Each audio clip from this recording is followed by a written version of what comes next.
Hi welcome to S R V family. ಇವತ್ತಿನ ದಿನ ನಾವು ನಿಮಗೆ ಮಟನ್ ಸಾಂಬಾರು ಹೇಗೆ ಮಾಡೋದು ಅಂತ ನೋಡ್ಕೊಂಡು ಬರೋಣ. ನೋಡಿ ಫ್ರೆಂಡ್ಸ್, ಮಟನ್ ಸಾಂಬಾರು ಅಂದರೆ ಯಾರಿಗೆಲ್ಲ ಇಷ್ಟ ಇರಲ್ಲ ಹೇಳಿ. ಅದಕ್ಕಿಂತ ಮೊದಲು ನೀವಿನ್ನೂ ನಮ್ಮ ಚಾನಲ್ಗೆ ಸಬ್ಸ್ಕ್ರೈಬ್ ಆಗಿಲ್ಲ ಅಂದರೆ ಸಬ್ಸ್ಕ್ರೈಬ್ ಆಗಿ. ಮಟನ್ ಸಾಂಬಾರು ಮಾಡೋದಕ್ಕೆ ಏನೇನು ಬೇಕಾಗುತ್ತೆ ಅಂತ ನೋಡ್ಕೊಂಡು ಬರೋಣ ಬನ್ನಿ ಫ್ರೆಂಡ್ಸ್. ಮೊದಲಿಗೆ 1 kg ಮಟನ್, ಖಾರದ ಪುಡಿ, ಧನಿಯಾ ಪುಡಿ, ಗರಂ ಮಸಾಲ, ಮಟನ್ ಮಸಾಲ ಮತ್ತು ಎಣ್ಣೆ, ಶುಂಠಿ, ಬೆಳ್ಳುಳ್ಳಿ, ಚಕ್ಕೆ, ಲವಂಗ, ಏಲಕ್ಕಿ, ಕೊತ್ತಂಬರಿ ಸೊಪ್ಪು,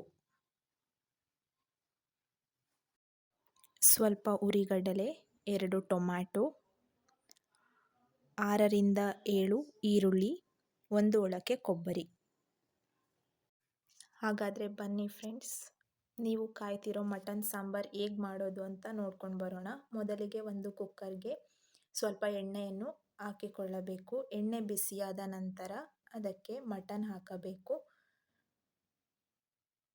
ನಂತರ ಅರಿಶಿನ ಪುಡಿ ಮತ್ತು ಸ್ವಲ್ಪ ಉಪ್ಪು ಹಾಕಿ ಚೆನ್ನಾಗಿ ತಿರುಗಿಸಿಕೊಳ್ಳಬೇಕು. ಇವಾಗ ಮಟನ್ ಚೆನ್ನಾಗಿ ನೀರು ಬಿಟ್ಕೊಳ್ಳೋವರೆಗೂ ತಿರುಗಿಸಿಕೊಳ್ಳಿ. ಮಟನ್ ಸಾಂಬಾರು ಸ್ವಲ್ಪ ರುಚಿಯಾಗಿ ಮತ್ತು ಚೆನ್ನಾಗಿರಬೇಕು ಅಂದರೆ ನಾವು ಮಟನ್ ತಗೊಳ್ಬೇಕಾದ್ರೆ ಒಳ್ಳೆ ಎಳೆ ಮಟನ್ ತಗೋಬೇಕು. ಆವಾಗ ಸಾಂಬಾರು ರುಚಿಯಾಗಿ ಇರುತ್ತೆ. ಈ ಸಮಯದಲ್ಲಿ ನಾವು ಮೊದಲೇ ತೆಗೆದುಕೊಂಡ ಈರುಳ್ಳಿ, ಟೊಮೊಟೊ ಮತ್ತು ಶುಂಠಿ ಬೆಳ್ಳುಳ್ಳಿ ಪೇಸ್ಟನ್ನು ಅದಕ್ಕೆ ಹಾಕಿಕೊಳ್ಳಬೇಕು. ಆಮೇಲೆ ಅದನ್ನು ಚೆನ್ನಾಗಿ ಮಿಕ್ಸ್ ಮಾಡಿಕೊಳ್ಬೇಕು. ನಂತರ ಅದಕ್ಕೆ 3 ಸ್ಪೂನ್ ಧನಿಯಾ ಪುಡಿ, 2 ಸ್ಪೂನ್ ಖಾರದ ಪುಡಿ, 1 ಸ್ಪೂನ್ ಗರಂ ಮಸಾಲ ಮತ್ತು 1 ಸ್ಪೂನ್ ಮಟನ್ ಮಸಾಲ ಹಾಕಿ ಚೆನ್ನಾಗಿ ತಿರುಗಿಸಿಕೊಳ್ಳಬೇಕು. ಈ ರೀತಿ ಮಾಡೋದ್ರಿಂದ ಮಟನ್ಗೆ ಮಸಾಲ ಹೊಂದಿಕೊಳ್ಳುತ್ತೆ. ಆಗ ಮಟನ್ ತಿನ್ನೋಕ್ಕೆ ತುಂಬ ರುಚಿಯಾಗಿರುತ್ತೆ.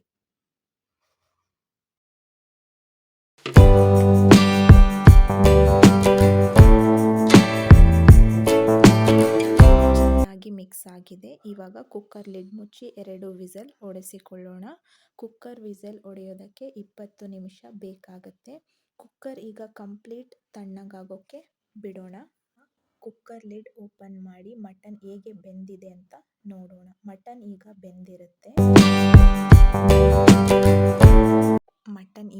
ಬೆಂದಿರುತ್ತೆ. ಈ ಸಮಯದಲ್ಲೇ ರುಬ್ಬಿಕೊಂಡಂತಹ ಉಳಿದ ಮಸಾಲೆಯನ್ನು ಹಾಕಿ ಅದಕ್ಕೆ ಸರಿಯಾಗುವಷ್ಟು ನೀರು ಹಾಕೋಣ.